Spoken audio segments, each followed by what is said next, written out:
Now we are discussing about bias and variance.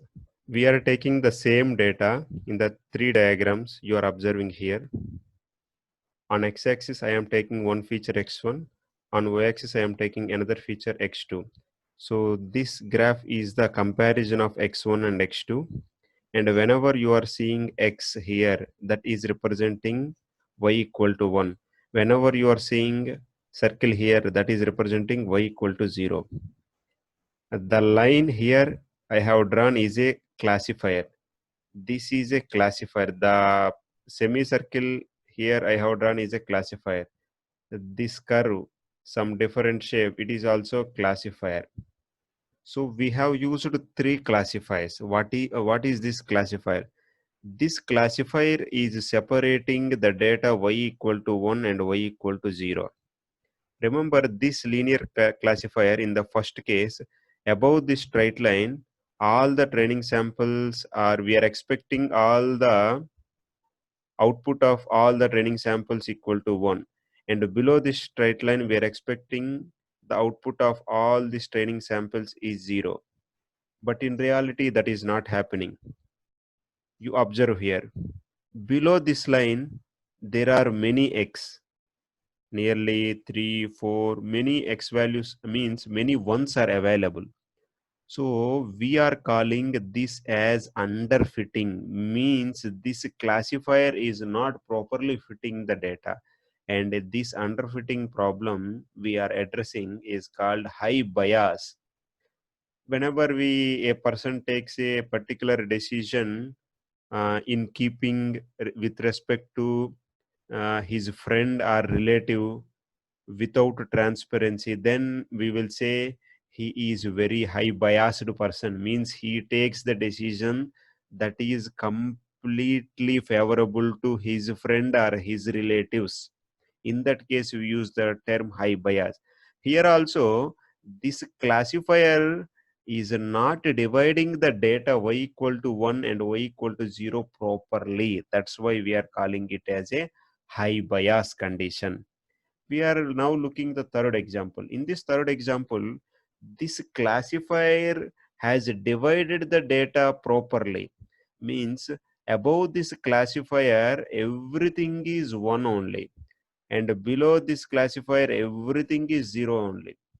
So we will say this classifier has almost 0 training set error, because this classifier is dividing the training set outputs y equal to 1 and y equal to 0 properly.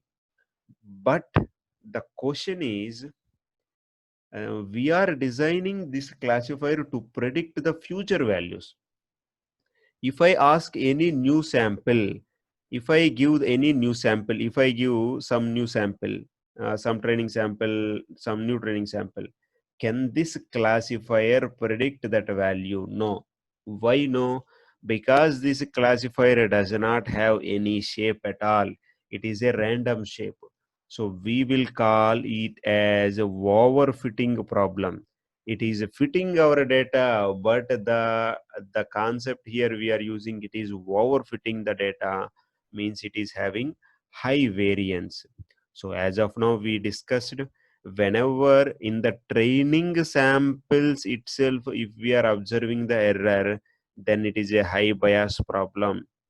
Whenever in the training samples there are, the training set error is very small, but when we are giving you new samples, maybe in crash validation set, maybe in the test set, if we give the new training sample or if we give a new input, then the problem comes. Then this classifier fails to predict the output. That's why we call this as high variance problem.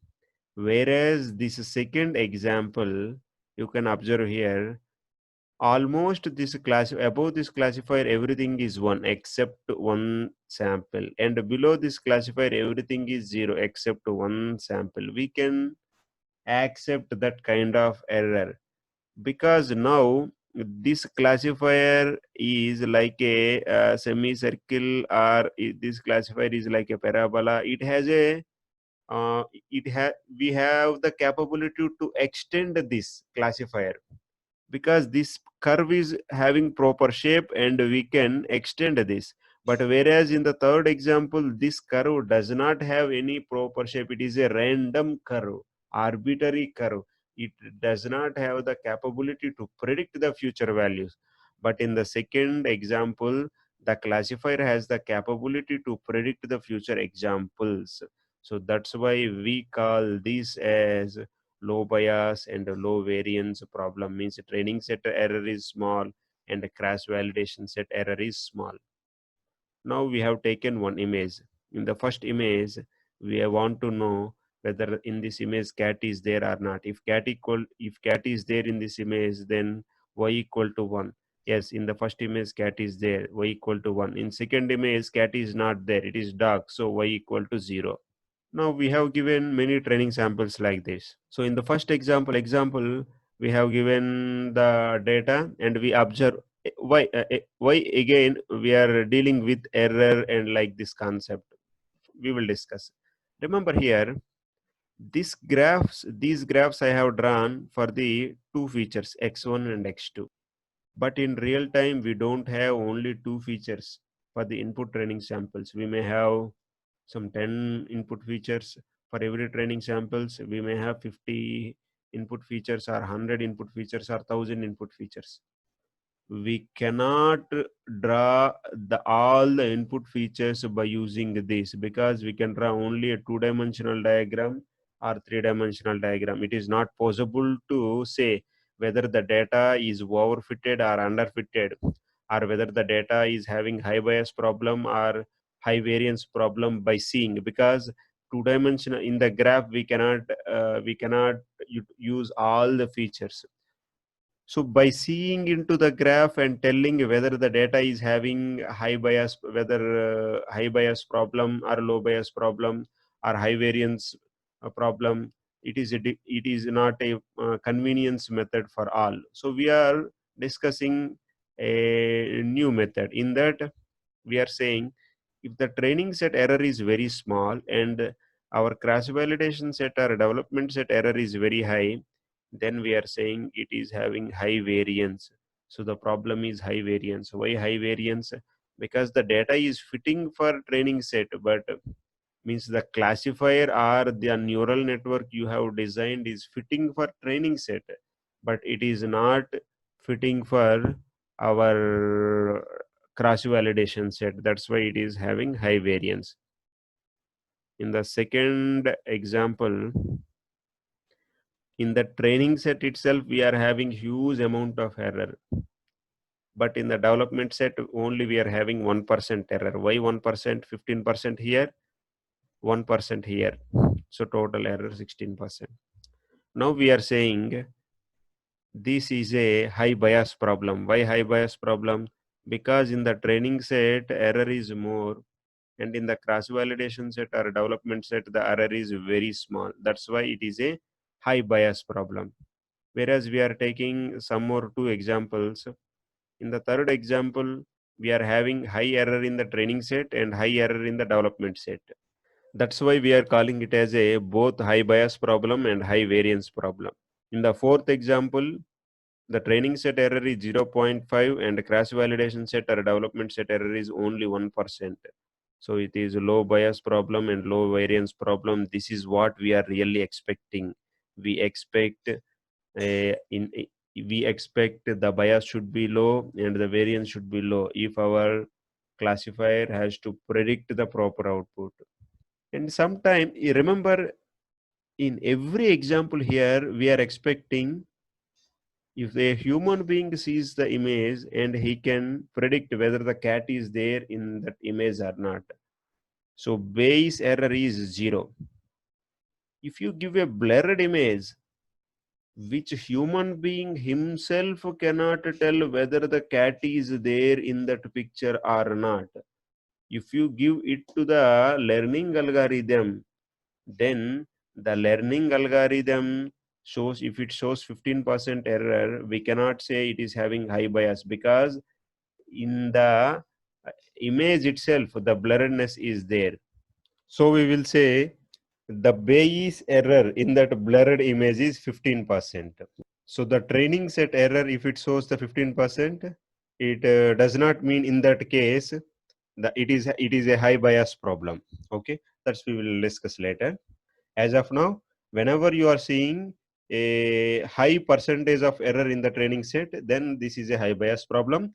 When you see high percentage of error in the development set, then it is a high variance problem. Now, already we have observed high bias problem, high variance problem in the machine learning. How can a high bias and high variance problem is possible? Now we are discussing about this. In this diagram, observe here, this diagram is drawn between x1 and x2 features. So if my classifier is like this, you can observe it is having high variance because the classifier itself is like a not a normal, it is having normal shape, it is some having arbitrary shape, it is having high variance, and the total data is not at all fitted, means above the classifier we should get ones and below the classifier we should get zeros, but that is not happening here. Below the classifier we are having many ones, so it is having high bias problem and it is having high variance problem. This is how we can represent the high bias and high variance problem on a graph for two features. So in machine learning, first we have to check whether in machine learning and also in the deep learning problems now, because which is a subset of machine learning, we have to check whether in this problem first high bias is there or not. If high bias is not there, means the training set error is very small, then there is no problem. If high bias is there, means the training set error is more, then what steps we have to take to make it as a low bias? First we have to increase the number of layers in the network. Neural network, deep neural network, if it is having example n layers, we should increase the layers more than n. And also it is possible by changing the neural network architecture also, we can decrement the bias. Suppose if the problem is not having high bias, then we will check whether it is having high variance or not. If it is having high variance, how we will check whether it is having high variance or not? By using the data set performance. If the cross validation set or a development data set, means if the development set error or cross validation set error is more and the training set error is small, then we are saying it is having only high variance problem. So now how to overcome this high variance problem? By giving more number of training samples. If you do not have more number of training samples, already you have given all the training samples, then you can apply the regularization, or by changing the neural network architecture sometimes we can decrement the high variance. If you are not having high variance, then your neural network is ready, your neural network is having low variance and low bias, now it is ready to predict the output properly. In previous times, there is a concept called bias and variance trade-off, means whenever we are trying to decrement the bias, at that time variance is increasing. Whenever we are trying to decrement the variance, at that time bias is incrementing. I think you had in machine learning, whenever you want to decrement the bias, then to decrement the bias we have to take more number of features, but by taking the more number of features will increment the variance. Whenever we are taking the more number of training examples, that will decrement the variance, but that will because the training examples are becoming more, that may increment the bias. So but that is not at all a problem now. The bias variance trade-off is not a problem now, because we are using sophisticated processes. At a time we can decrease the bias and variance simultaneously by taking a large neural network with huge amount of data. By taking a large neural network, huge amount of data is the solution for a when we want to get a low variance and a low bias. network. This is how we have to take care. After the in the crash validation set only, we will come to know whether the neural network we have designed is having high variance or not. But in the training set error, we will come to know whether the neural network we have designed is having high bias or not.